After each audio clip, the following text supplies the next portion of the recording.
Hirugarren atala, funtzioaren aldakuntza, hau da gorakortasun eta berakortasun tarteak eta mutur erlatiboak. Beraz, masimo eta minimo erlatiboak. Grafikoki ikusten da gutxi gora bera ze nolakoa den bere aldakuntza. Berakorra da halako une bateraino, gero gorakorra eta hortik aurrera berakorra. Bat punturako ez da existitzen eta berakorra une honetaraino eta hortik aurrera gorakorra. Masimo eta minimo erlatiboak ematen du hemen masimo erlatibo bat egon daitekela eta hemen minimo erlatibo bat egon daitekela. Esan bezala, aldakuntza deribatu funtzioari esker lan dezakegu errezago. Deribatu funtzioa irudikatuta ikusten da hemen azpitik dagoela, x ardatzaren azpialdean dagoela, beraz negatiboa da, funtzioa berakorra da. Hemen 0 egiten dela, berez hor minimo erlatibo bat egon daiteke, eta egon badago, eta ondoren, hemen ez da deribagarria. Deribagarria ez den puntuetan ere mutur bat egon daiteke, kasu honetan ikusten dugu masimo erlatibo bat badagoela. Eta ondoren, berakorra, balio negatiboa ditu bere deribatuak, 0 egiten da, minimo erlatibo bat dagoelako, eta balio positiboak hartzen ditu, eta balio positibo horiek nahiko antzekoak dira une batetik aurrera. Gorakorra goruntz egiten du, eta modu iaia konstante batean ematen du. Masimo eta minimo erlatibo horiek lortzeko agindu bat badaukagu, eta da mutur agindua. Baina masimo erlatibo hori ez genuke lortuko, zergatik ez delako deribagarria, puntu horretan deribagarria ez delako. Sartu eremuan,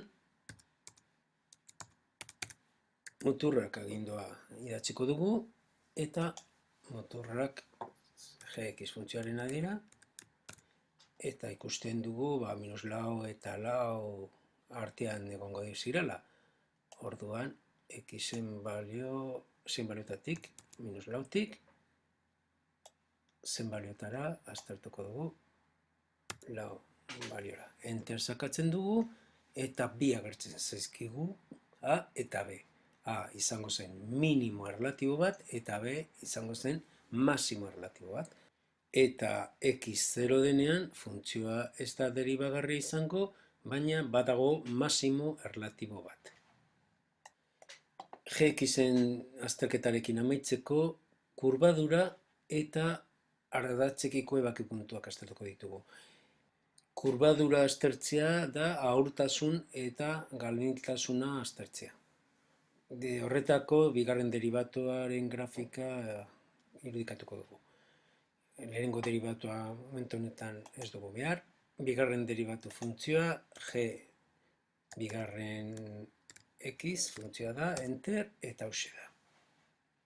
Hemen ikusten dugu, bigarren deribatu funtzioa nolakoa den. Hasiera batetan ematen du betik datorrela, gero goitik egotera pasatzen dela, eta hemen beti goitik egongo dela. Horrek esan nahi du, agian hemendik gamila dela, aurra izatera pasatzen dela, eta hemendik aurrera, hau da, batetik aurrera, beti positiboa da bigarren deribatu, orduan funtzioaren kurbaduraren aldetik esan dezakegu beti aurra dela. Zehaztasun gehiagorekin ikusi nahi badugu bigarren deribatua, hemen zoom egingo genuke. Eta ikusten da, une honetan, negatibo izatetik, positibo izatera pasatzen dela.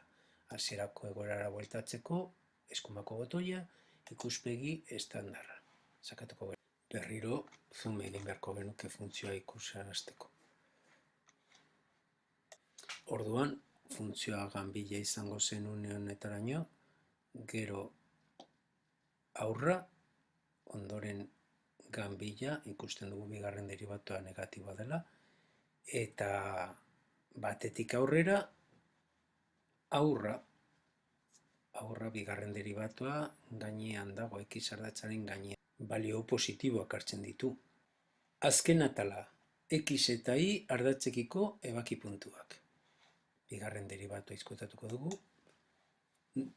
X eta y ardatza mozten ditu funtzio honek, y ardatza argi dago mozten duela, non 0,0 puntuan.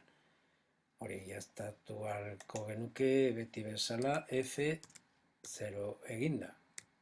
x0 denean, zein da funtzioaren balioa, baina g-rekin ari gara. Orduan g0. Enter eta mendokau. G0 berdin, 0. Orduan 0,0 puntu gutik pasatzen da. Hor mozten du ardatza. Eta x ardatzarekiko ebaki puntuak erroen bidez. Erroak ze erro funtzioarena, funtzioa gx funtzioa da,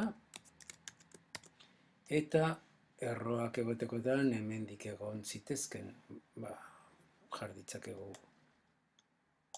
oso balio negatiboa hasieran, eta oso balio positiboa geroxeago, hainbeste idazteko, 10, ber, 12 adibidez. Enter sakatuta, ez dago. Orduan, funtzio honek y ardatza 0,0 puntuan mozten du, baina x ardatza ez du mozten. Eta horrela, bukatutzat ematen dugu funtzio honen azterketa osoa.